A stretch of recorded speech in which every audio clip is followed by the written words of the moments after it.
Good morning, good evening. मी Manjusha Naik, BMM उत्तरंगतर्फे sunny फ्लोरिडामधून तुम्हा सगळ्यांचं आजच्या या चर्चासत्रात स्वागत करते. मुलं परदेशी, आईवडील मायदेशी या उपक्रमाला भरभरून प्रतिसाद दिल्याबद्दल मनापासून धन्यवाद. आजचा या चर्चासत्राचा 5वा आणि शेवटचा भाग आहे आणि आजचा विषय आहे मृत्यू एक नैसर्गिक प्रक्रिया. तर प्रथम ऐकूया आजच्या विषयाला साजेशी कविता फिनिक्सच्या डॉक्टर रोहिणी अभ्यंकर यांच्याकडून. खलील जिब्रानच्या कवितेचा भाग्यश्री बार्लिंगे यांनी केलेला मुक्त अनुवाद. शीर्षक आहे माझा मरण सोहळा. माझा मरण सोहळा लढीवाळ लढीवाळ, माझा मरण सोहळा लढीवाळ लढीवाळ, होणार मी आता पृथ्वीचे लाडके बाळ. वाऱ्याशी मांडेन शुद्ध सोलीव तो खेळ, घेईल कुशीत धरित्री माझ्या आत्म्याची ती खोळ.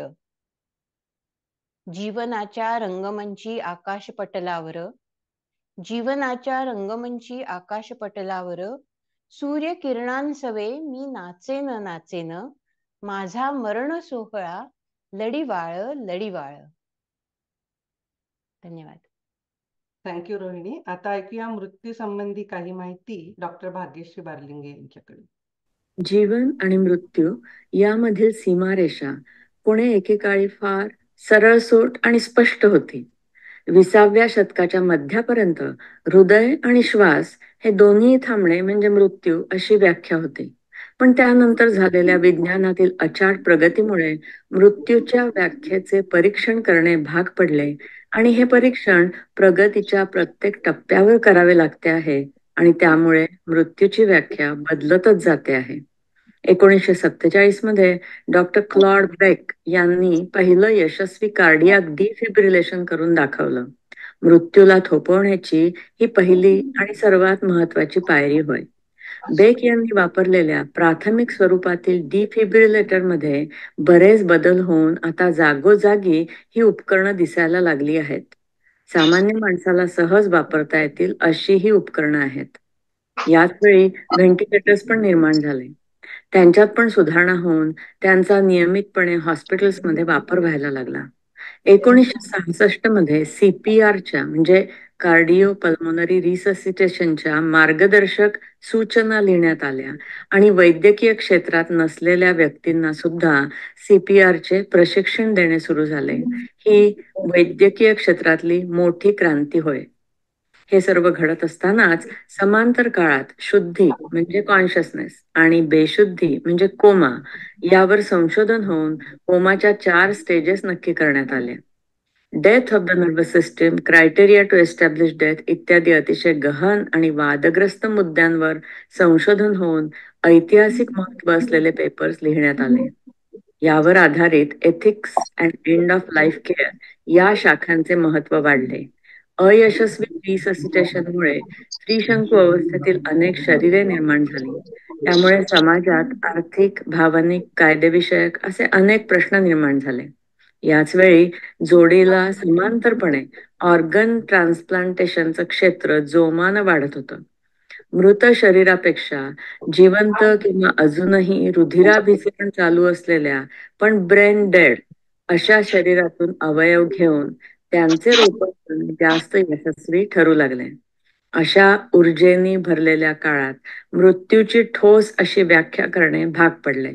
या उहापोहातून irreversible coma, brain death, brain stem death, whole brain death असे वेगवेगळे विचार प्रवाह आणि संकल्पना निर्माण झाल्या. त्यामुळे गोंधळात अजूनच भर पडली.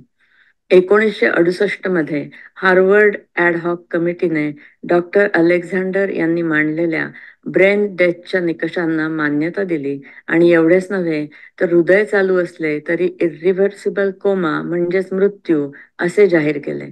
अजूनही अमेरिकेत तरी आधुनिक ICUत होणाऱ्या मृत्यूची व्याख्या सर्वजण पूर्णपणे स्वीकारतील की नाही याची खात्री नाही.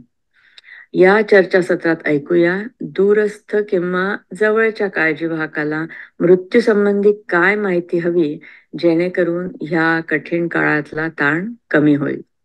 धन्यवाद.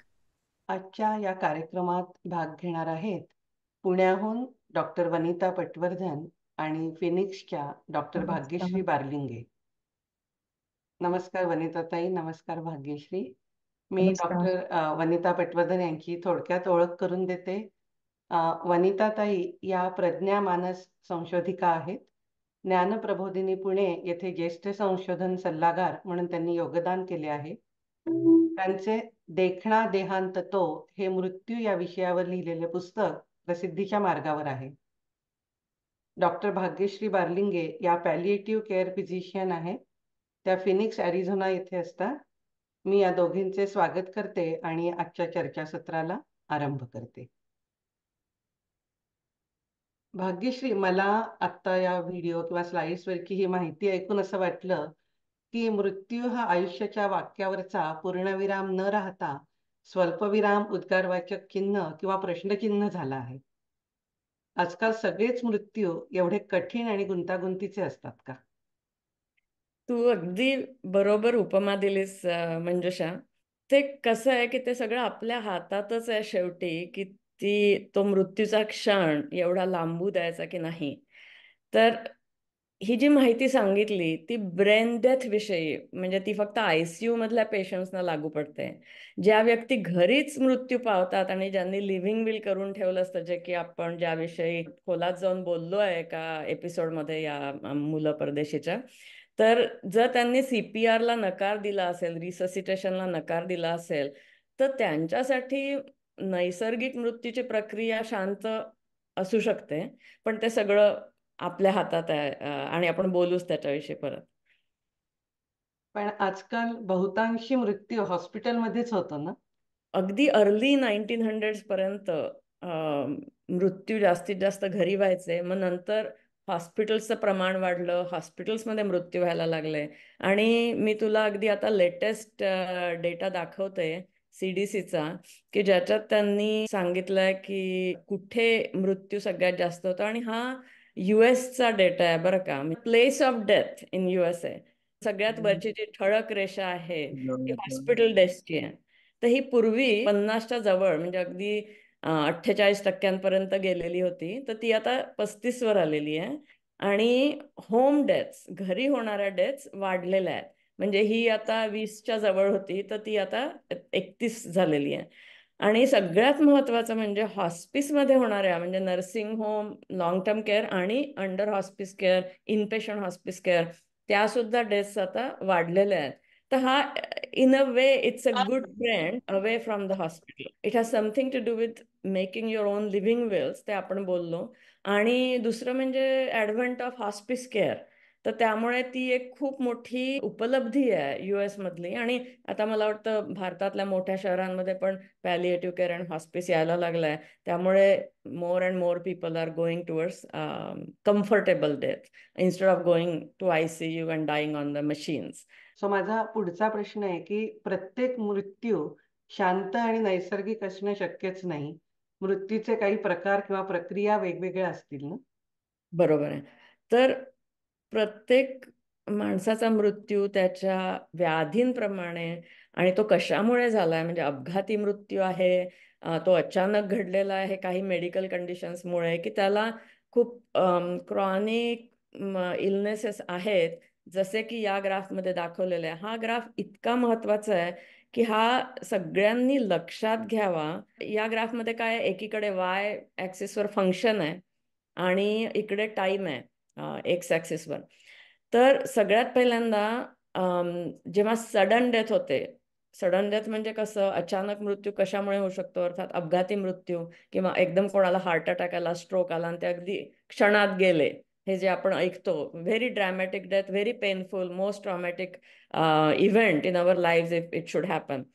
तर ही जी वरची लाईट ब्लू रेष आहे, तर त्याच्यामध्ये हा माणूस अगदी या पॉइंट पर्यंत चालता फिरता खाता पिता असतो आणि तो पटकन तो गेलेला आहे. तर याच्यामध्ये आपल्याला विचार करायला वेळ मिळालेला नाही. आणि हा मृत्यू म्हणजे आपण जे काही नाट्यमय पद्धतीने लोक जातात ते सगळे, की घरी आलो मला बरं वाटत नाही आणि तो गेला, तेवढंच. तर त्याच्यामध्ये जास्त ऑब्झर्व करायला वेळ नसतो. पण ही जी रेषा आहे, ही गडद निळी, ही कॅन्सरची आहे. आणि हे लक्षात घ्या की माणूस खूप महिने किंवा इव्हन वर्ष ठीक आहे, म्हणजे याचं functional level is very high, चालता फिरता खाता पिता एवढा आहे. आणि मग नंतर त्यांना काहीतरी व्हायला लागतं, ते आजारी पडायला लागतात, दे एंड अप इन ICU. आणि त्यांचं एकूण फंक्शनल लेवल खाली खाली जाते. आणि त्यांची डेथ मग असं वाटतं की ते सडनली गेले, बरं का. म्हणजे असं एकदम असं वाटतं, पण this is much slower, it is not as steep as the sudden death. तर याच्यामध्ये आम्ही म्हणतो की the best thing about cancer is you get time to stay goodbye. तर इथे हा वेळ मिळालेला आहे, हा सगळा वेळ आहे की तुम्हाला विचार करायला की ही इथे पाळी आपल्यावर येऊ शकते ICU मध्ये जाण्याची किंवा काय, तर लिव्हिंग विल करायला, प्लॅनिंग करायला वेळ मिळालेला आहे. तर हा मृत्यू सुद्धा नैसर्गिक आणि कम्फर्टेबल कसा होईल याचा विचार करायला इथे वेळ मिळालेला आहे. तर आपण त्याच्याविषयी बोलूच नंतर. ही दुसरी लाईन आहे, ही लाल रेषा दिसते, this is the most tiresome situation. याच्यामध्ये बघा हे कसं अप अँड डाऊन असं होतंय, bouncing back up and down. तर इथे जेव्हा माणूस असतो खाली, दिस इज द ट्रॉफ, हा माणूस ICU मध्ये पण असू शकतो. म्हणजे हा इतका सिक आहे की he could be in ICU. तर हे कधी होतं की ज्यांना क्रॉनिक ऑर्गन फेल्युअर आहे, म्हणजे कसं heart failure, kidney failure, lung failure, असं सगळं, लिव्हर फेल्युअर, तर they are in and out of the hospital. तर इथे जेव्हा खाली असतो तर he is almost dying, very close to dying. मग तो हॉस्पिटलमध्ये गेल्यावर त्याला ट्रीटमेंट मिळते, परत तो वरती येतो, सगळ्यांना वाटतं अरे वा किती छान, परत काही आठवड्यांनी असं करत करत. पण दरवेळी is he going back to his best line? No. ते 2 step he is going backwards. आणि ही ट्रॅजेक्टरी अशी खाली खाली जात मग शेवटी असं वाटतं की सडन डेथ झाली, कारण की हे स्टीप आहे. पण सडन डेथ नसते, patient has been dying for a long period of time. तर हे लक्षात घेतलं पाहिजे. आणि याच्यातही वेळ मिळतो, पण याच्यामध्ये असं आंदोलन आहेत, ही सगळी दोलायमान अवस्थेतच माणूस राहतो की अरे नाही हा चांगला होतोय, मग परत मागे जातो तो. तर ही एक वेगळ्या प्रकारची डेथ आहे. सगळ्यात शेवटची जी हिरवी रेषा आहे ती आहे डिमेन्शियाची. आणि डिमेन्शियामध्ये ॲज वी ऑल नो, आणि dementia, when we say dementia we are talking about Alzheimer's dementia, which has the most prolonged trajectory. हा एवढा मोठा प्रवास आहे. तर इथे जो माणूस असतो, म्हणजे इथे डायग्नोज झाला डिमेन्शिया, तर त्याला अप्स अँड डाऊन्स थोडेसे आहेत, पण most of the time they are out of the hospital, they are not actively dying वगैरे असं काही नसतं. पण इथे सुद्धा खूप वेळ मिळतो विचार करायला डेथ विषयी, की हा पॉइंट येतपर्यंत आपण काय काय करायला पाहिजे, कुठलं पेपरवर्क, कुठला विचार करायला पाहिजे, कशी मनाची तयारी करायला पाहिजे, या सगळ्यांचा याच्यामध्ये वेळ मिळालेला आहे. यांचा मृत्यू पण नैसर्गिक आणि मोस्ट कम्फर्टेबल कसा होईल ह्याचा विचार करायला वेळ मिळतो. तर या वेगवेगळे हे सिनेरिओज आहेत, वेगवेगळी दृश्य दिसतात आपल्याला, पण सगळ्यात जो एंड पॉइंट होतो तो सगळ्यांचा जनरली काही सिम्पटम्स सारखे असतात. अपघाती आणि अचानक होणारा मृत्यू जर सोडलं तर मृत्यूच्या प्रक्रियेची काही लक्षणं आहेत का? म्हणजे सामान्य माणसानं मृत्यू जवळ आला आहे हे कसं समजायचं? 3-4 महिने आधी मृत्यूची प्रक्रिया चालू होते, पण ती आपल्याला कळत नाही. म्हणजे ती सगळ्यांनाच कळेल असं नाही. या गोष्टी खूप सटल, सूक्ष्म असतात. काही गोष्टी अशा असतात की ती व्यक्ती म्हणेल की मला तहान भूक लागत नाहीये, किंवा त्यांचे नातेवाईक म्हणतील, त्यांची काळजी घेणारे हे इतकं पूर्ण ताटभर अन्न जेवत होते, आता 50%च खातायत वगैरे, अशा गोष्टी व्हायला सुरू होतात. आणि मग ते झोपायला जास्त लागतात, हळूहळू त्यांची झोप वाढत जाते, वजन थोडं थोडं कमी होतं, ड्रास्टिकली कमी होत नाही बरं का. आणि हे सगळे सिम्पटम्सनं काय होतं, दिस इज अ ट्रॅप. आता जर कोणी खूप व्हिजिलंट असेल, कोणीतरी म्हणेल की अरे बापरे यांना हे सगळं होत आहे, तर मग यांना डिप्रेशन आहे का, आणि यांना काहीतरी मेडिकल प्रॉब्लेम आहे का, मग त्यांच्या इन्व्हेस्टिगेशन, चाचण्या सगळ्या सुरू होऊन जातात, किंवा त्यांना अँटी डिप्रेसंटवर टाकण्यात येतं. तर शेवटचं ते वाक्य किंवा ते शब्द वाचता येतात का तुम्हाला माहित नाही, माइल्ड सेन्स ऑफ युफोरिया. ते लोक आनंदात असतात, दे आर नॉट डिप्रेस्ड. त्यांची ती प्रक्रिया चालू झाली आहे. They are just going down hill, they are going, त्यांचा तो प्रवास आहे शेवटच्या क्षणापर्यंत पोहोचण्याचा. तर हे सगळं लक्षात यायला जनरली आपण तेवढे सजग नसतो. इव्हन घरातले लोक, आपल्याला कळतं हो काहीतरी झालं असेल, आपण आग्रह करतो त्यांना जेवण्याचा, आपण म्हणतो की अरे थकला, जास्त झोपतात वगैरे, पण दॅट पॅसेस. दुसरं काय होतं की ते मृत्यूविषयी बोलायला लागतात आणि आपल्याला वाटतं की परत त्यांना डिप्रेशन आलंय का, पण नाही, they are just thinking about their own journey. आणि दुसरं काय होतं की ते अंतर्मुख होतात आणि they start looking at their own life, they start thinking about their childhood, त्यांचं बालपण कसं गेलं, कुठे गेलं, त्यांना त्यांचं आजोळ आठवतं, मग ते सगळ्या गोष्टी सांगायला लागतात. आणि हे सगळं फार नॅचरल आणि खरं म्हणजे मला ते खूप आवडतं, ते खूप सुंदर आहे. आणि ते सगळं मला असं वाटतं त्या पिरियडचा आनंद घ्यावा. डिप्रेशन कधी म्हणाल तुम्ही, तो माणूस रूमच्या बाहेरच येत नाहीये, किंवा तो माणूस म्हणतो की नाही मला आता जेवायचं पूर्णच थांबवलं आणि मी आय एम ब्रूडिंग. ओके, नुसतं तुम्ही भूतकाळाच्या आठवणी काढणं ही वेगळी गोष्ट आहे, पण I am brooding about something, I am not interested in life. They are still interested in life by the way. Okay, पण if they are brooding about something and they are not interested in life, when they wake up in the morning, they do not want to live that day fully. ती सगळी डिप्रेशनची लक्षणं आहेत. तर हे थोडंसं आपण लक्षात ठेवायचं. तर ही झाली अगदी आधीची लक्षणं.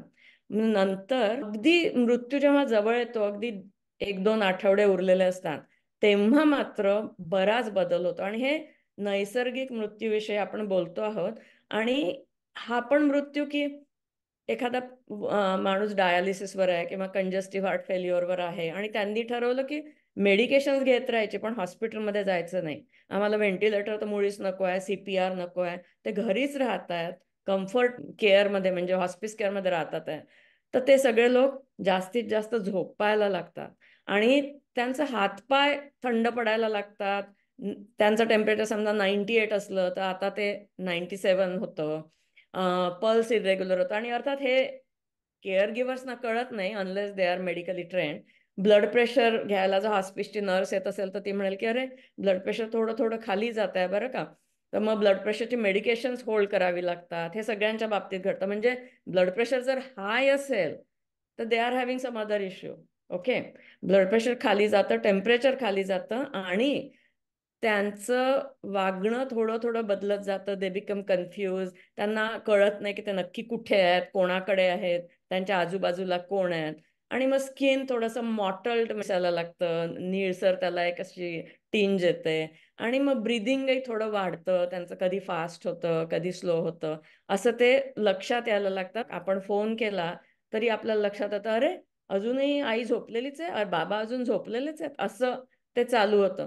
तर ती ती प्रक्रिया चालू झाली आहे हे आपल्याला कळलं पाहिजे. क्लिनिकल सायन्स आहेत, पण हे केअर गिव्हर्स येऊन डॉक्टरला सांगतात. आता माणूस जो घरभर हिंडत होता, शॉपिंगला जात होता, his is not able to go outside the house anymore, he is restricted to his room.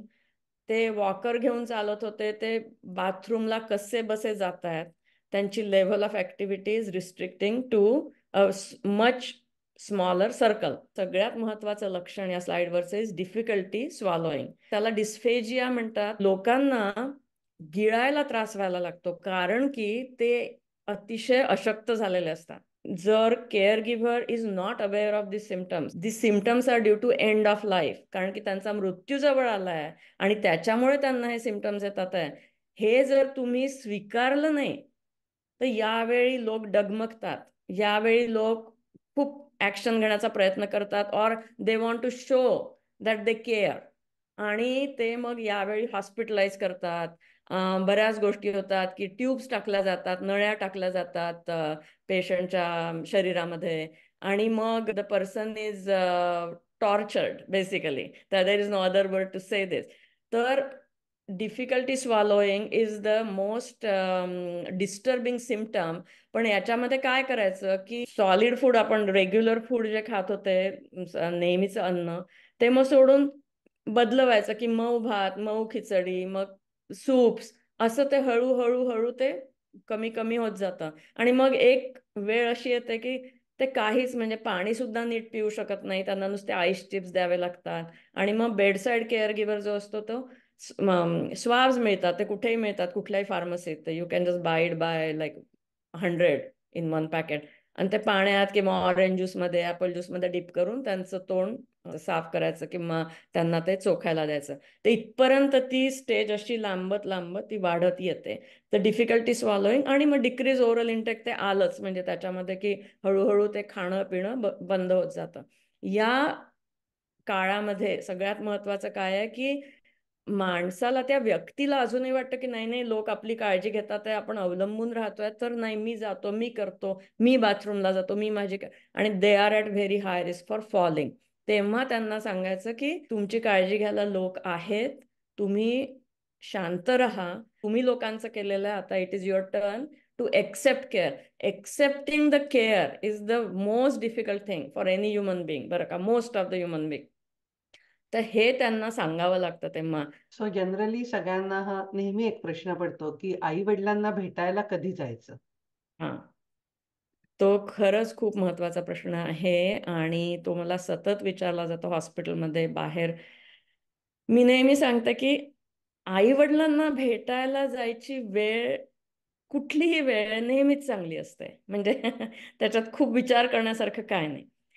तुम्ही जी भेट द्यायला जाताय, त्या भेटीचा उद्देश काय आहे? की तुम्हाला आई वडिलांशी बोलायचं आहे, जी जाते व्यक्ती तिच्याशी बोलायचं आहे, ते तर बोलायचं असतंच नेहमी.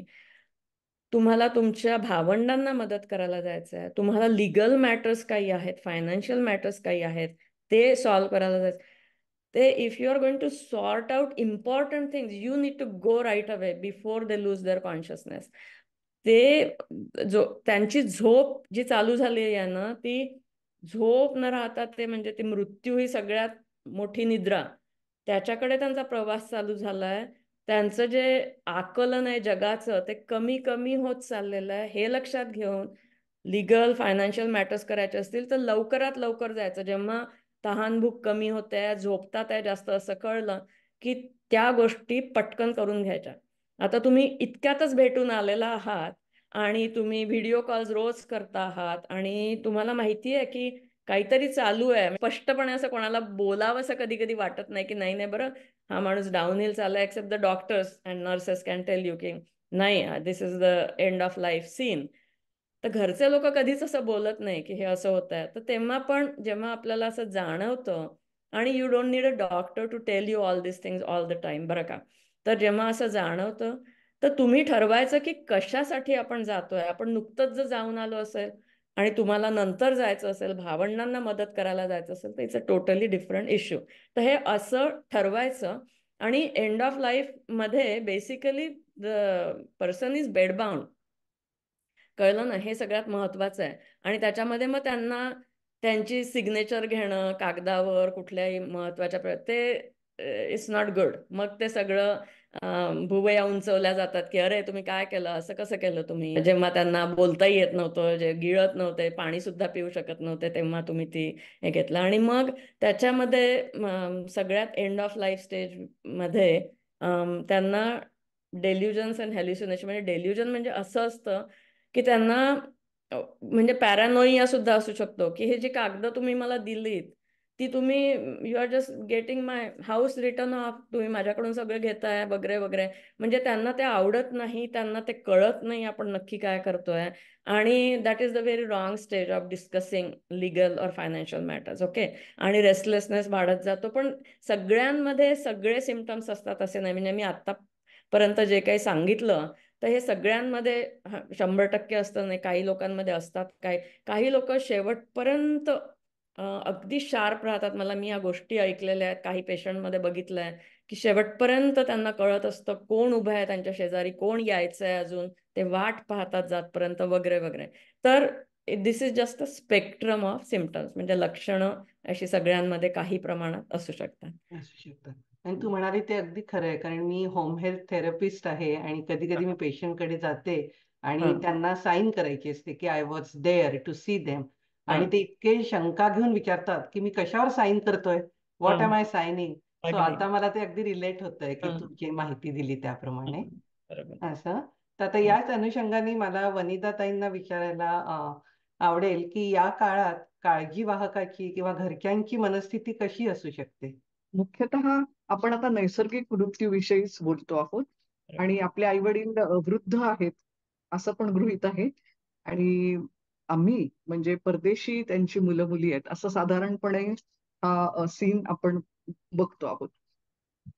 यामध्ये मनस्थिती म्हणायची तर दोन बाजूंची आहे. म्हणजे स्वतः जे मरणशय्येवरती आहेत, मरणासन्न आहेत, ते आपले आई किंवा वडील त्यांची मनस्थिती आणि आपली, आपण परदेशी आहोत, मुलं त्यांची. तर दोघांच्याही बाबतीमध्ये एक नक्की दिसून येतं. एक 5-6 नकारात्मक भावना ह्या दिसून येतात.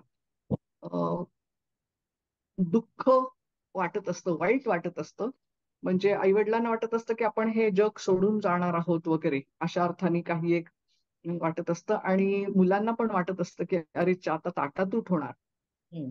आपल्याला आई-वडील आता काही काळानंतर पुन्हा पुन्हा दिसणार नाहीयेत किंवा हळू त्यांची ती प्रक्रिया सुरू झाली, की त्यांना ऐकू येणं, बघणं, गिळणं ह्या सगळ्याचा आता त्रास होतो आहे. त्याच्यामुळे खूप दुःख वाटायला लागतं. चिड पण होते काही वेळेला. ती हं. अशासाठी, की ह्यानी हे केलं नाही, त्यानी ते केलं नाही, असं कुठेतरी वाटत असतं. म्हणजे अपेक्षा आपल्या काही काहीतरी वेगळ्या असतात. म्हणजे मग हं. डॉक्टर्सने असं करायला पाहिजे, मग त्या स्वयंपाकाच्या बाई आहेत त्यांनी हे असं करायला पाहिजे, मग ते 6 वाजता असं केलं पाहिजे. आणि मग ते आपण परदेशी असलो, की त्याच्यावर आपलं नियंत्रण कमी असतं हं. आणि आपल्याला कळत नाही, की ते का होत नाहीये. तर अशी चिड पण काही वेळेला होऊ शकते. जी परदेशी मुलं-मुली आहेत त्यांच्या बाबतीमध्ये. एक प्रकारचा ताण पण येतो. कारण ही जी परदेशी मुलं-मुली आहेत त्यांना स्वतःचं काम, स्वतःचा संसार हे सगळं असतं हं. आणि ते एकीकडे बघतात आणि रात्री, पहाटे जशी भारतातली वेळ असेल त्या पद्धतीने फोन करायचे आणि मग दोन्हीची तोल सांभाळायचा ही कसरत असते. त्यामुळे वेळेचा ताण ताण येतो, कामाचा ताण येतो. असं ते सगळं होत असतं. ही जी परदेशातली मुलं-मुली आहेत, त्यांच्या बाबतीमध्ये काही वेळेला थोडासा अपराधी भाव पण असतो, हं. की माझा भाऊ किंवा बहीण कोणीतरी किंवा केअर गिव्हर्स आहेत, कोणी आहेत काळजी घेणारे, ते जे भारतामध्ये आहेत ना, ते करतायत. मला मात्र काही करता येत नाही. प्रत्यक्ष हाताने मला काही करता येत नाहीये. लांबून आपण खूप करतोय, अधून-मधून भेटीगाठी करतोय. पण प्रत्यक्ष तिथे जाऊन त्यावेळेला काही निर्णय घेणं किंवा काही अडचण आली तर लगेच मदत करणं, हे माझ्याच्याने होत नाहीये. असा हं. थोडासा अपराधी भाव त्यावेळेला मनामध्ये असू शकतो. परंतु ह्या सगळ्यामध्ये जिंकायला पाहिजे, विजय मिळवला पाहिजे. मगाशी भाग्यश्री जी म्हणत होती, की ही जी मृत्यूची प्रक्रिया हळू सुरू होते आहे. तर भारतामध्ये अशी परिस्थिती आहे, की मृत्यू स्वीकारण्याचीच वृत्ती आहे. म्हणजे हं. त्याच्यापासून पळून जाऊयात किंवा मला तुम्ही काही करून जगवा, असे वृद्ध किंवा नैसर्गिक पद्धतीने जाणारे असतात, ते कधी म्हणत नाहीत. हं. आणि ते उलट म्हणतात, की बाकीचे उपचार तुम्ही थांबवा, घरी घेऊन चला, मला घरामध्ये जायचंय. त्यामुळे तो काही ताण घेण्याची काही गरज नसते आपल्याला. हं. आणि मग असं जर असेल, तर काही चांगल्या गोष्टी सुद्धा हे अपत्य जे आहेत, परदेशस्थ किंवा अगदी हं. जवळ राहणारी सुद्धा यांच्या बाबतीमध्ये होतात, की एक प्रकारचं मग त्यांना समाधान पण वाटू शकतं, की होय, आम्ही आहोत. आमच्या आई-वडिलांच्या भोवताली आम्ही आहोत आणि आमच्या परीने आम्ही काळजी घेऊ शकतोय, असं हं. त्यांना नक्की वाटतं. त्यांचा सावधपणा पण वाढतो.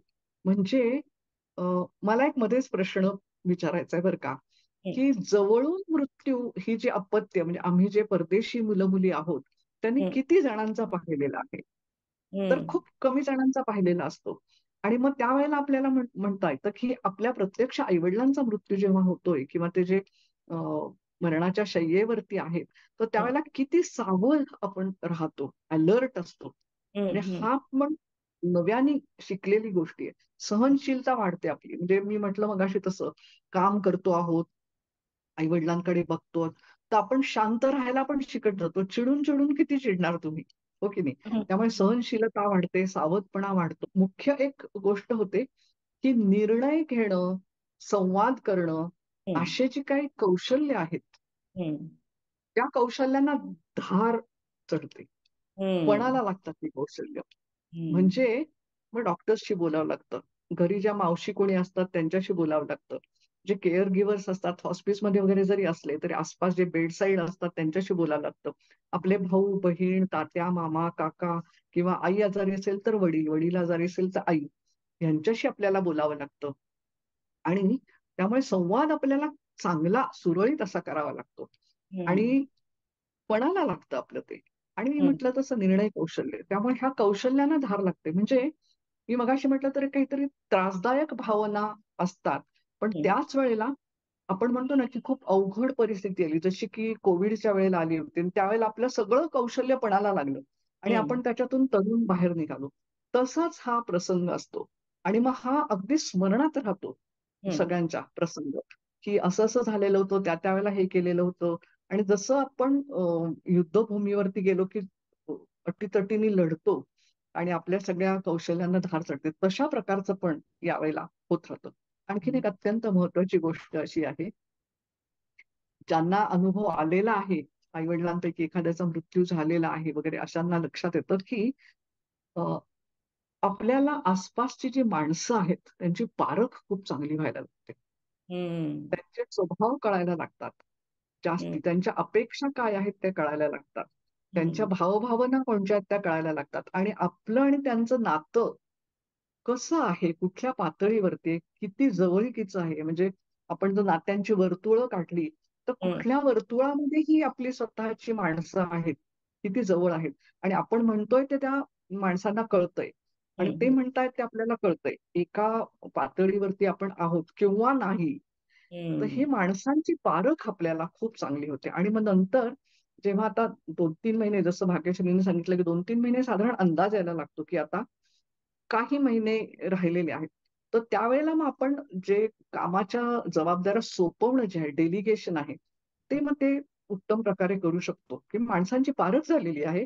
कोण काय करू शकतं, कुठल्या क्षमतेने करू शकतं, असं म्हणून आपण डेलिगेशन व्यवस्थित करतो. मॅनेजमेंट आपली खूप चांगली व्हायला लागते. त्यामुळे असं संमिश्र गोष्टी या शेवटच्या 2-3 महिन्यामध्ये नक्कीच अनुभवाला येतात. खरंच अगदी चांगली माहिती दिली वनिताताई. भाग्यश्री, मला तुला पुढचा प्रश्न आहे, की समजा आपण भारतात पोहोचू नाही शकलो आणि आपण व्हिडिओ कॉलवर संपर्कात आहोत आपल्या फॅमिलीशी, तर आपली प्रिय व्यक्ती आपल्याला कुठल्या स्थितीत दिसू शकते? आपण जर आता रोजच करतो व्हिडिओ कॉल, कधी कधी लोक 2-2दा करतात. पहिल्या 3 महिन्यात तर मी सांगितलं की ते अगदी सिम्पटम्स हळूहळू होतात आणि नॉर्मलच दिसते. आपल्याला कळतं की अरे काय वजन कमी झालेलं आहे वगैरे, असं आपल्याला ते असं कळत राहतं. पण नंतर नंतर जेव्हा ते थकायला लागते व्यक्ती आणि द पर्सन बिकम्स बेडबाउंड इव्हेंच्युअली, म्हणजे खुर्चीवरच बसायला लागतात ते, त्यांच्या खोलीच्या बाहेर येत नाही, मग बेडवरच मग अंथरुणाला खिळलेले दिसतात. तर सगळ्यात महत्वाचं काय आहे की आपण जसं वनिता ते म्हणाल्या की केअर गिव्हर जे असतात, काळजीवाहक जे असतात त्यांच्या जवळ असलेले, ते पण आपल्याला रिपोर्ट देतच असतात. म्हणजे जरी आपण व्हिडिओवर पाहिलं आई वडिलांना तरी ते थोड्या वेळच बघतो, पण दिवसभरात कसं गेला की ते पडले का, त्यांनी काय खाल्लं काय नाही, असा सगळा तो रिपोर्ट आपल्याला मिळतो. तर त्याच्यामधून आपल्याला एक असं जनरल आयडिया येते की काय चालू असतं.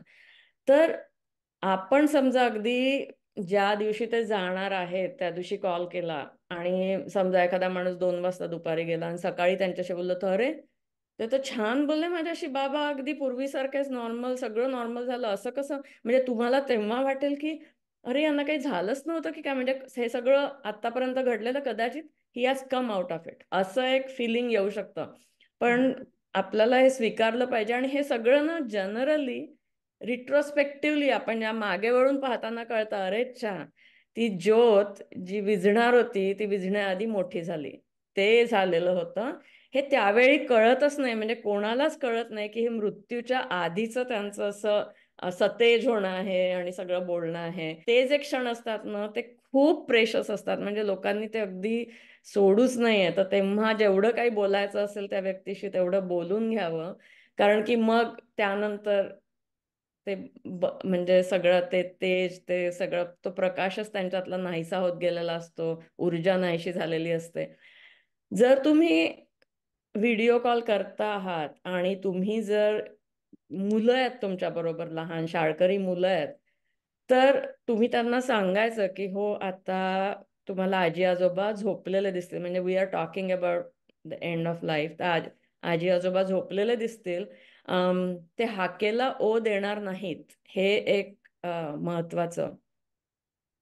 ते हाकेला ओ देणार नाहीत. त्यांना लोकांनी काही म्हणजे even if there is something painful किंवा सक्शनिंग केलं किंवा काहीतरी त्यांचं बेडशीट बदलवली वगैरे, ते काहीही रिस्पॉन्ड करणार नाहीत, कारण की ते शेवटच्या टप्प्यावर पोहोचलेले आहेत त्यांच्या प्रवासाच्या.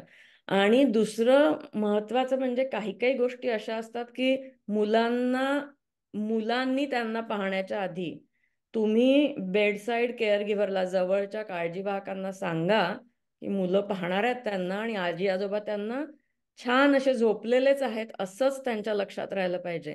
तर काय होतं की आपली मृत्यूची वेळ जवळ आली की आपल्या पापण्या बंद होत नाहीत, आपले डोळे उघडे राहतात आणि आपला जो जबडा असतो, तर हे जे सस्पेंडिंग मसल्स आहेत, तर हे इतके अशक्त होतात, इतके वीक होतात की तो जबडा ब्रीदिंग बरोबर म्हणजे श्वासाबरोबर हलायला लागतो. आणि हे सगळं पाहायला प्लेझंट नसतं, कोणालाच आवडत नाही. तर तुम्ही आधीच फोन करून त्यांना सांगायचं की ते नीट दिसले पाहिजे, त्यांचे डोळे बंद करा आणि तो जबडा जो हलतोय किंवा ॲबनॉर्मल ब्रीदिंग आहे, तर लोकांना असं वाटेल अरे यांना श्वास घ्यायला त्रास होतोय. ते तसं नसतं, त्याला म्हणतात शेन स्टोक्स ब्रीदिंग, टेक्निकल नाव आहे त्याला. तर एकदम असं जलद श्वसन होतं, जलद श्वास घेतात आणि मग नंतर एकदम असं वाटतं गेले, म्हणजे श्वास थांबला, पण परत एकदम सुरू होतं. तर हे होईल, हे पण मुलांना थोडं सांगून ठेवायचं, नाहीतर काय लोकांना म्हणजे त्या व्यक्तीला बघताना आपल्याला त्रास होऊ शकतो.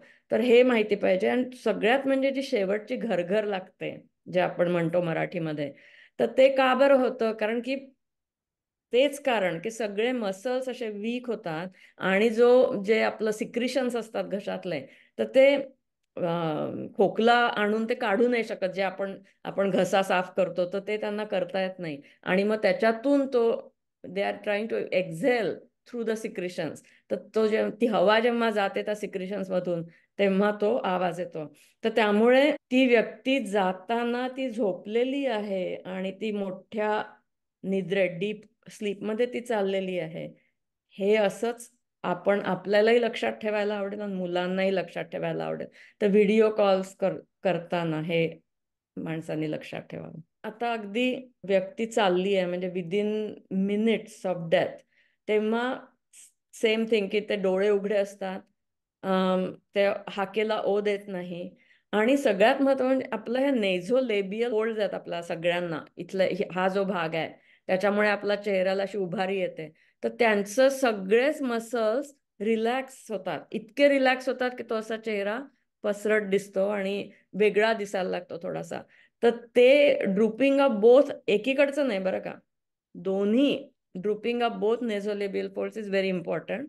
आणि हे हे सांगणंही काही लोकांना म्हणजे हे वाचणंही काही लोकांना जड जाईल, पण मान अशी हायपर एक्सटेंड होते, म्हणजे खाली नाही जात बरं का, म्हणजे सगळे मसल जरी अगदी क्षीण झाले आहेत, ते काम नाही करत आहे, पण मान अशी वरती जाते आणि हायपर एक्सटेंडेड नेक, जॉ इज लूज आणि डोळे उघडे, असं ते माणसाचं स्वरूप दिसू शकतं. तर आणि grunting of the vocal cords किंवा शेवटची ती घरघर लागलेली, तर श्वास खूपच ॲबनॉर्मल असतो तेव्हा. तर त्यामुळे लहान मुलांना दाखवू नये यावेळी, हा व्हिडिओ कॉल घेऊ नये. आणि जे बेडसाईड केअर गिव्हर्स असतात त्यांनी त्यांना व्यवस्थित करण्याचा प्रयत्न करावा. किंवा त्यावेळी काय होतं, जो हॉस्पिसवर पेशंट असला, तो हॉस्पिसची nurse, they are very well trained, any hospice they are very well trained. इथे माणूस आता इतक्या शेवटच्या टप्प्यावर पोहोचलेला आहे की there is no return from this. म्हणजे ते असं इतकेदा झालेलं आहे की ही जी शेवटचे 1-2 जे दिवस आहेत, तेव्हा काळजीवाहक, ती मुलं, ती फॅमिली, जर त्यांनी तो मृत्यू स्वीकारला नसेल, तर त्यांना काय करू आणि काय नको असं होतं. म्हणजे ते न स्वीकारल्यामुळे ते हॉस्पिटलमध्ये घेऊन जातात पेशंटला, ते 911 कॉल करतात, पॅरामेडिक्स तिथे येतात, ते CPR करायला सुरुवात करतात वगैरे वगैरे. आणि हा जो क्षण, हे these are very precious moments in our life. तर ते क्षण सगळे असे you destroy the precious moments, they become ugly.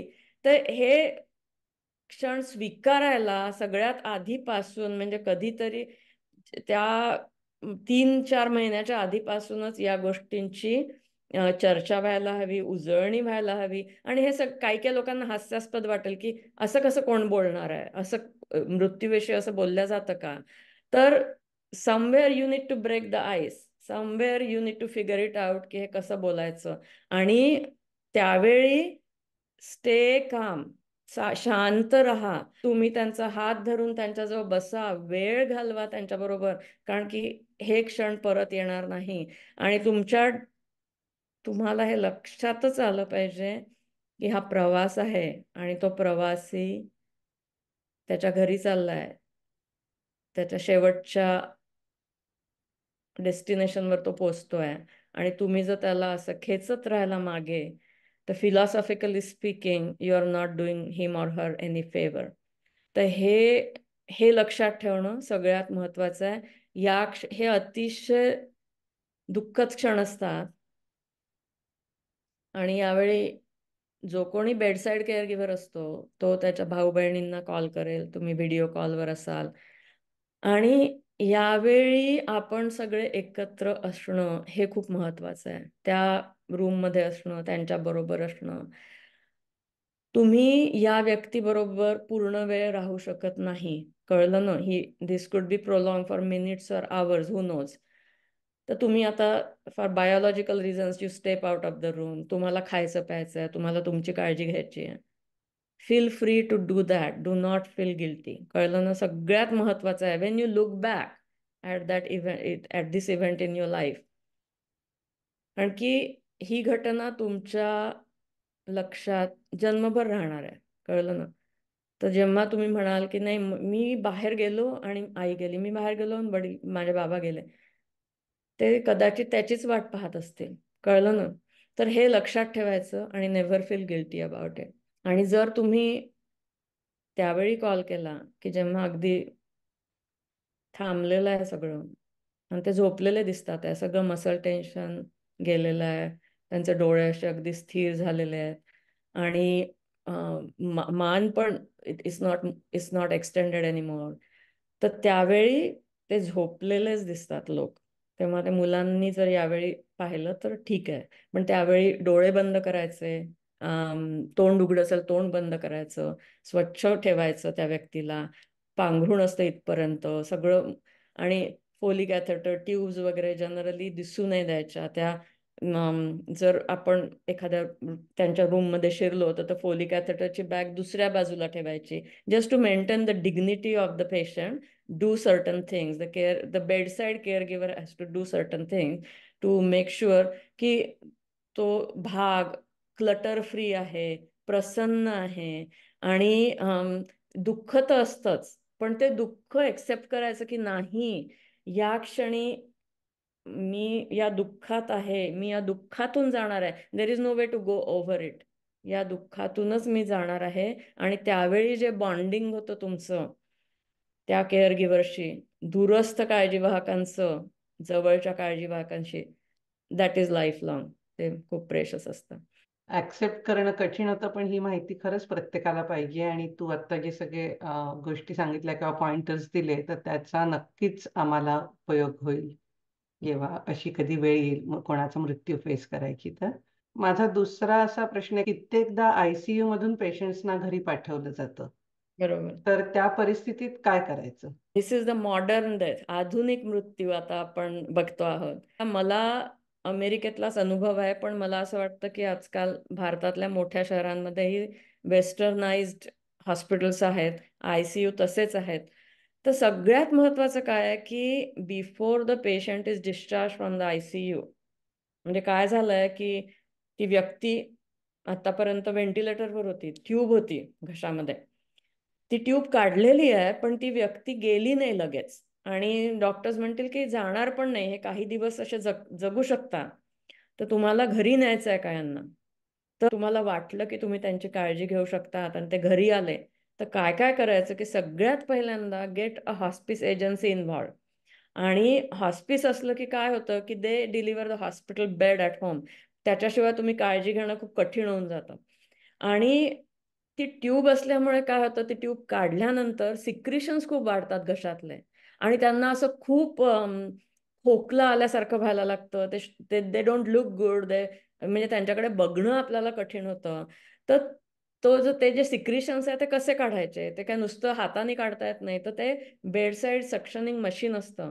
तर ते हॉस्पिस देऊ शकतो तुम्हाला. ब्रीदिंग ट्रीटमेंट्स असतात, बरंच काही. तर त्या ब्रीदिंग अँड सिक्रिशन्स याचं सगळ्यात महत्वाचं आहे, याची काळजी घेणं. If they come home with a foley catheter for urine, तर it's good. Keep it there for their comfort and for your comfort as well, की तुम्हाला ते बेडशीट सारख्या चेंज कराव्या लागणार नाहीत. पण ते नसलं तर इनकॉन्टिनन्स बेडशीट्स म्हणतात त्यांना, त्या मिळतात. Hospice can give it to you or the hospital can give it to you for just for a day or so, then you need to buy your own. तर त्यांचा बेड, त्यांची रूम क्लीन राहायला त्या इनकॉन्टिनन्स बेडशीट्सचा उपयोग लगेच करावा लागतो. ते घरी येण्याच्या आधी तो बेड तयार ठेवावा लागतो. आणि सगळ्यात महत्वाचं म्हणजे काय आहे की घरी आल्यावर काय करायचं हा प्रश्न असतो. दुःख तर असतंच, पण प्रॅक्टिकल इश्यू असतो की नाही, आता हे 3 दिवस पुढचे जगणार आहे. कोणाला माहिती नसतं की ते 3 दिवस आहे, 5 दिवस आहे, काय आहे. तर तेव्हा आपलं जे रुटीन आहे, आपली औषधं, आपलं डाएट, आपलं एक्झरसाइज हे जास्तीत जास्त नॉर्मल ठेवण्याचा प्रयत्न करायचा. कारण की you need to take care of yourself.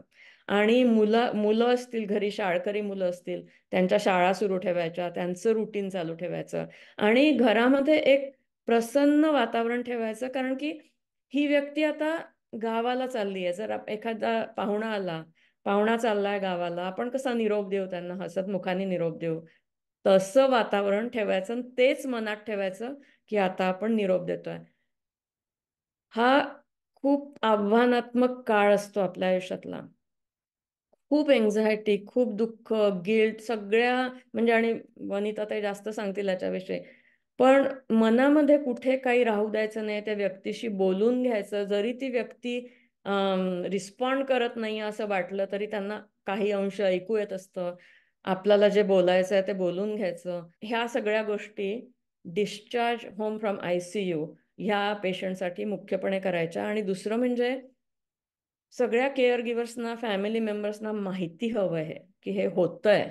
याच्यानंतर ती व्यक्ती परत हॉस्पिटलमध्ये जाणार नाहीये. We are not going to call 911. We are not going to revive the patient. Okay, so हे सगळं everybody should be on the same page.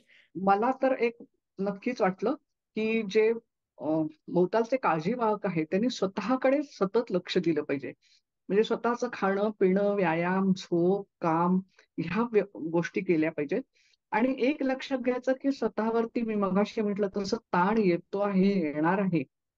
त्यासाठी सुद्धा जे काय करायचं असेल, म्हणजे कोणी ध्यान करणार असेल, कोणी जप करणार असेल, कोणी एखाद्या सिनेमाला जाणार असेल, मनोरंजनाला जाणार असले, तर हे सगळं आपलं चालू ठेवायचंय. आपण जर व्यवस्थित असलो तर आपण आपल्या आई-वडिलांची काळजी घेऊ शकू. सिर सलामत तो पगडी पचास. त्यामुळे स्वतःची निगा घेणं, सेल्फ केअर या काळात जास्त महत्वाचं आहे सगळ्या बाबतीमध्ये. आणि जर कुठेतरी त्रास होत असला तर इतरांची मदत घ्यायची. एकमेकांना सांगायचं, मित्र, मैत्रिणी, पती, पत्नी कोणाकोणाला सांगायचं की मला असं असं होतंय, हे होतंय. त्यांची मदत घ्यायची आणि मग ह्यातनं बाहेर पडायचं. आता एकूण भाग असे आपण बघत होतो की काही महिने आहेत म्हणजे मरणासन्न व्यक्ती आहे. नंतर प्रत्यक्ष मृत्यूचा क्षण जो असतो त्याविषयी आपण बोललो. म्हणजे त्याच्या एखादा तास तो जो आहे त्याविषयी आपण बोललो. आणि मृत्यू झाल्यानंतर लगेचचे काही 2, 4, 8 दिवस असे जर 3 टप्पे आपण पाहिले तर तिन्ही टप्प्यामध्ये आपण जे परदेशी मुलं-मुली असतो आणि कदाचित आपण आई-वडिलांच्या भोवताली पण येऊन ठेपलेलो असू सुद्धा. तर असे 3 टप्पे आपण मनामध्ये ठेवायचे आणि तिन्ही टप्प्यांमध्ये या भावभावना, मनस्थिती आपली थोडी-थोडी वेगळी असू शकते. ज्यावेळेला मृत्यूचा क्षण येतो तेव्हा सगळा कल्लोळ मनामध्ये आलेला असतो. सगळ्या तीव्र भावना मनामध्ये आलेल्या असतात आणि आधीच्या सगळ्या साठलेल्या असतात. आणि एकदा तो मृत्यू घडतो तर त्यावेळेला सगळं एकदम एकत्र येतं आणि कधी कधी कधी असं सैल पण झाल्यासारखं होतं की अखेर झालंय आणि आता कायमची शांतता आपल्या आईला किंवा वडिलांना मिळालेली आहे असा एक निश्वास पण त्यावेळेला होऊ शकतो. आणि नंतर काही दिवस खूप दुःख होतं, खूप वाईट वाटतं. काही वेळेला पश्चाताप होतो, की हे आपण करायला हवं होतं, ते केलं नाही. म्हणजे 2-4 वर्षांपूर्वी हे केलं असतं तर वगैरे असं काय-काय तरी खूप काही वाटायला लागतं. आपापले जे संबंध आहेत, ते एकमेकांचे संबंध जोडणं, जुळवून राहणं, या तिन्ही टप्प्यांवरती खूप महत्वाचं नक्कीच आहे. अगदी जो मृत्यूचा क्षण असतो किंवा एखादा 2 तास आहेत, तर त्यावेळेला काही वेळेला हे जे मरणासन्न व्यक्ती असतात, आपले आई किंवा वडील, तर ते कधी-कधी भानावर असतात, कधी-कधी नसतात, कधी-कधी ओळखतात, कधी-कधी ओळखत नाहीत. आणि आपण समजा परदेशाहून आलोय आणि आपल्याला ओळखलं नाही, की आपल्याला खूप वाईट वाटतं. आणि मग काही वेळाने ओळखतात सुद्धा, पुन्हा विसरतात. असं काहीतरी थोडंसं चालू असतं. तर आपण हे लक्षात घ्यायचं, की जरी त्या व्यक्तीच्या चेहऱ्यावरती काही दिसलं नाही, ओळख दिसली नाही किंवा त्याने "हो, हां" असं काही म्हटलं नाही, तरी सुद्धा काही प्रमाणामध्ये त्या व्यक्तीला ऐकू येत असतं. हं, हं. हां, म्हणजे आपण त्याला म्हणू, की सबकॉन्शियस अशी हं, काहीतरी जर पातळी असेल, तर काही प्रमाणात ऐकू येत असतं आणि स्पर्श जाणवत असतात.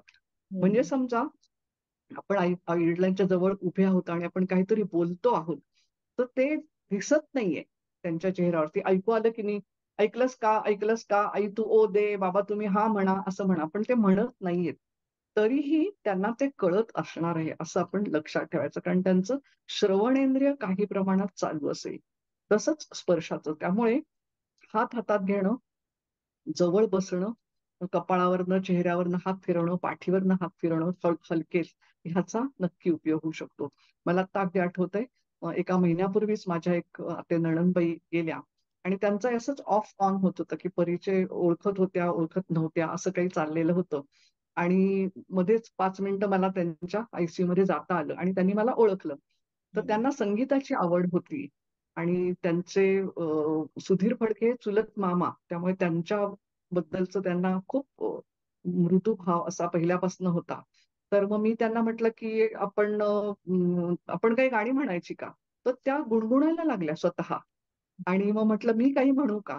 आणि त्यावेळेला रामनवमी पण आली होती. नंतर सुधीर फडके हा सिनेमा पण येणार होता. तर ते त्यांच्या कानावर घातलं. हं, हं, असं त्यांनी केलं. आणि मग मी हं. गीतरामायणातलं एक कडवं म्हणायला सुरुवात केली. तर त्या हसल्या. त्यांना खूप बरं वाटलं आणि मग मलाही बरं वाटलं, की त्यांचे जे काही आवडी-निवडीचे भाव होते, त्यांच्या ज्या आवडी-निवडी होत्या, त्याची आठवण ठेवून आपण त्यावेळेला काही बोललो, त्यावेळेला वागलं, तर हे लक्षात ठेवायचं, की काय आवडत आहे. हं. कोणाकोणाला काहीतरी सेवा कार्य केलंय त्याची आठवण केलेली, कुठल्या ते स्वतः युद्धभूमीवरती गेलेले आहेत वगैरे, तर त्याच्या आठवणी केलेल्या आहेत. तर त्यांचे जे काही कृतार्थ क्षण असतील, कोणी-कोणी पुस्तकं लिहिली आहेत, त्याला पारितोषिकं मिळालेली असतील. कोणी काही शिकवलेलं असेल, त्यांच्या विद्यार्थ्यांनी त्यांचा सन्मान केलेला असेल, तर असे त्यांच्या आयुष्यातले जे कृतार्थ क्षण आहेत, त्याची त्यांना थोडी-थोडीशी आठवण करून देणं. हळू-हळू ते बोलणं, ह्याची त्यावेळेला गरज आहे. आणि अ, जी शेवटच्या क्षणी इथे भारतामध्ये तरी असं खूप वाटतं किंवा एकूण भारतीय संस्कृतीमध्ये असतं, की आपल्या माणसांच्या जवळ असावं किंवा हं. मुलाच्या मांडीवरती डोकं ठेवून मृत्यू यावा, अशी आपली काही भावना असते. तर हे जमलं तर उत्तमच आहे. ह्या पद्धतीने आपण होऊ देण्याचा प्रयत्नच करायचा.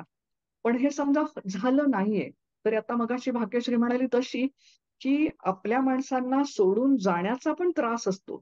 अतिशय प्रिय माणसांना आणि त्यामुळे ती अतिशय प्रिय माणसं जेव्हा थोडी पलीकडे गेली थोडी लांब आहेत, त्यावेळेला शेवटचा श्वास घेणं, असंही काही वेळेला होऊ शकतं. त्यामुळे अपराधी भाव न ठेवता निरोपाची शिदोरी काहीतरी एक आपल्या माणसाच्या हातामध्ये द्यावी आणि हा जो सोहळा आहे, की नैसर्गिकपणे आपले आई किंवा वडील वृद्धपणी समाधानाने, आनंदाने पहिल्या तीरावरती जात आहे. त्यांचा प्रवास आता पूर्ण होतोय. शेवटचा श्वास घेतायत. श्वासाची शेवटची पायरी पण त्यांची सुटती आहे. तर हा एक प्रकारचा सोहळा आहे आणि तो शांतपणे अनुभवावा. कुठलीही जास्तीची धडपड करू नये, असं मला नक्की सांगावसं वाटलं. विष्णू सहस्त्रनामाचा जप करतात हां, आणि जप. अ, उदबत्त्या लावायचा, म्हणजे जितकं सोसेल सहन होईल सगळ्यांना हो, उदबत्त्या लावणं, फुलं आसपास ठेवणं सुगंधित, आम्ही आणली होती. विष्णू सहस्त्रनाम म्हणणं किंवा भगवद्गीता कोणीतरी बाजूला वाचत बसलेलं आहे. थोडंसं लांब असेल, अगदीच जवळ असेल असं नाही. परंतु त्यामुळे एक ताण कमी होऊन एक उदात्त भावना यायला लागते, की होय, आता आपण निरोप देतो आहोत. अगदी आणि मग आपल्या पद्धतीप्रमाणे गंगाजळ असलं तर गंगाजळाचे थेंब तोंडामध्ये टाकणं, तुळशीचं पत्र, तुळशीची पानं ओठावरती ठेवणं, अगदी तो मृत्यूचा क्षण असतो त्यावेळेचे हे उपचार आहेत. आणि त्यामुळे एक भारल्यासारखं वातावरण होतं. म्हणजे खूप शोक त्यावेळेला होत नाही. अपरिमित असा शोक, अपरिमित दुःख असं नाही होत नाही. आणि आपण त्या व्यक्तीच्या सोबत असतो. जी व्यक्ती मृत्यू होणार आहे, तिच्या आपण सोबत असतो त्या वेळेला आणि मग हळूच केव्हा तरी प्राण निघून जातो. आणि मग ते जेव्हा कळतं, तेव्हा मात्र कदाचित नंतर तो शोक असा उफाळून येऊ शकतो, की आता खरंचच संपलेलं आहे. त्यामुळे मगाशी म्हटलं तसं मरणासन्न अवस्था, मृत्यूचा क्षण आणि त्यानंतरची अशा तिन्ही प्रकारच्या भावभावना काहीशा थोड्या वेगळ्या असतात. आणि त्या त्या अनुभवातनं जाणं. हे सगळं ज्यांनी अनुभवलेलं आहे, तो माणूस एका परिपक्वतेच्या पातळीवरती जातो. मगाशी मी म्हटलं, की खूप ताण, दुःख हे सगळं जरी असलं, तरी हे ज्यांनी अनुभवलेलं आहे, तो माणूस एका वेगळ्या पातळीवरती जातो.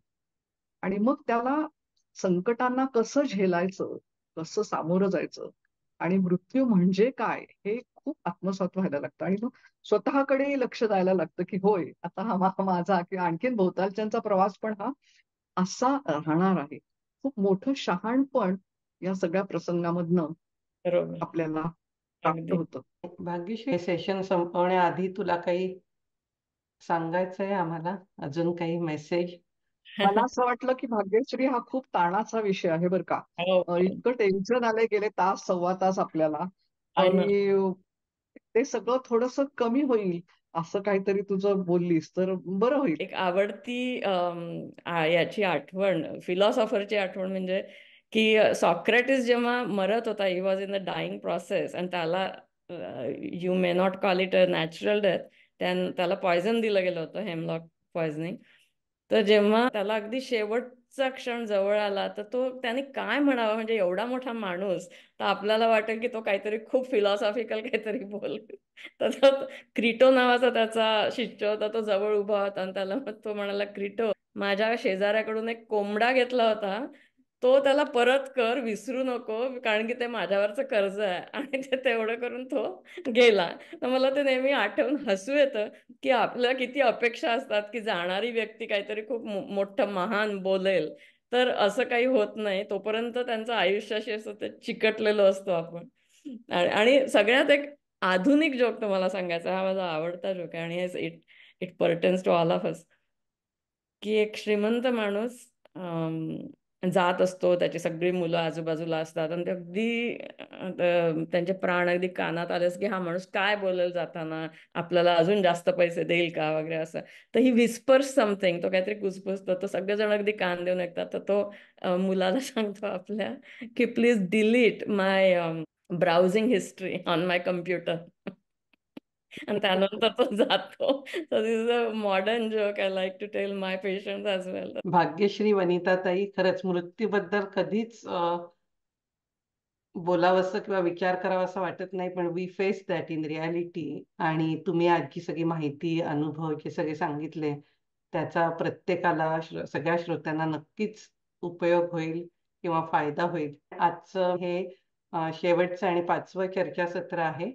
सो या 5 चर्चासत्रांमध्ये जे आपले वक्ते होते त्या सगळ्यांना मला आपल्या या झूमच्या व्यासपीठावर आमंत्रित करायला आवडलं. जानेवारीमध्ये आपण हे सुरू केलं. दर महिन्याच्या 3ऱ्या रविवारी सकाळी असायचं. प्रत्येकाचे टायमिंग वेगळे आहेत. मी फ्लोरिडात, भाग्यश्री फिनिक्समध्ये आणि ही सगळी मंडळी पुण्यात, भारतात. सो हे सगळं मॅनेज करूनही आज आपण उत्तमरित्या हे 5 चर्चासत्र आयोजित करू शकलो सगळ्या श्रोत्यांसाठी. सो काहींनी जर अटेंड नसतील केली तर ही सगळी चर्चासत्र आम्ही यूट्यूबवर अवेलेबल केली आहेत. आणि मी थोडक्यात सांगते की मुलं परदेशी, आईवडील मायदेशी या टॉपिक खाली आम्ही दूरस्थ काळजीवाहकांच्या समस्या, डिमेन्शियाग्रस्तांची दूरस्थांनी घ्यायची काळजी, वृद्ध आईवडिलांच्या मालमत्तेचे व्यवस्थापन व आर्थिक नियोजन, तसंच भारतातील वैद्यकीय इच्छापत्र आणि आजचा विषय मृत्यू एक नैसर्गिक प्रक्रिया, असे 5 विषयांवर या चर्चा आयोजित केल्या होत्या. आणि मला मनापासून डॉक्टर भाग्यश्रींनी याचं सूत्रसंचालन केलं त्याबद्दल धन्यवाद.